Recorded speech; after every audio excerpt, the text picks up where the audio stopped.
Well, today, Texas Democrats are entering day 2 of their 5-day voting rights conference in the nation's capital. This morning, we're joined now by our political correspondent, Joe St. George. He joins us live from Washington, D.C. to tell us more about the impact here in Texas. Joe, good morning. Hey, good morning. Well, thank you for joining us again this week. Now, it's been over a week since the group of Democrats left Austin for Washington, D.C. to break the quorum and stop action on a GOP voting bill. What have they been able to accomplish so far?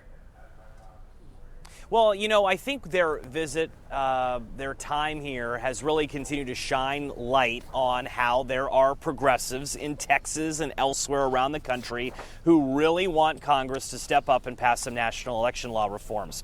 Yesterday, the focus, though, wasn't on Texas. It was on Georgia. The Senate actually held a remote hearing in the Peach State focusing on voting rights changes to election laws in Georgia. So what the Texas Democrats have done is really, to some degree, just a new move by state lawmakers in Texas. And as some have said, this is really the new generation of Democrats in Texas who aren't used to being or aren't satisfied with being the minority party. A lot of older Democrats who've been in the state legislature in Austin are familiar with Republicans being in charge. This tactic definitely representative of that new generation of progressives who just are tired of the status quo. Of course, as you know, staying in D.C. forever isn't going to solve everything. The governor of Texas still has the power to continue to call special sessions for as long as he wants to.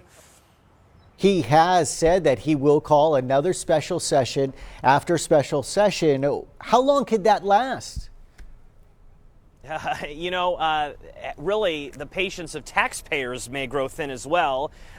Each special session, 30-day special session in Texas, costs around $1 million. If he continues to do that in perpetuity, you can see how that will continue to add up. I think the big question facing Republican leadership in Austin is how long can Democrats from Texas stay away from their families, away from their jobs, and stay here in Washington, D.C. It's not cheap to live here in Washington, D.C., I can assure you. How long are they able to essentially hold out?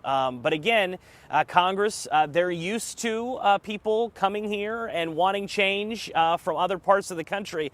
But the reality is passing change in this building is difficult. It doesn't happen all the time. In fact, in this partisan era that we live in, it happens rarely.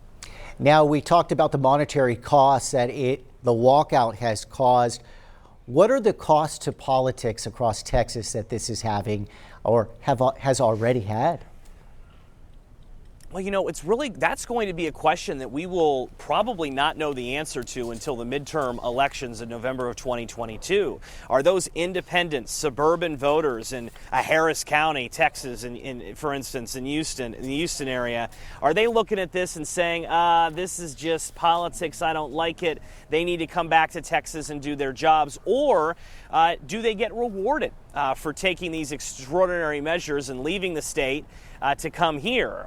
We likely won't know that answer for several months, probably until the November 2022 midterm elections. Whether or not Congress can pass something here, still very much in doubt. However, very much a lot of skepticism on that topic, in fact, here on Capitol Hill. But Democrats are continuing to try to get something through the United States Senate.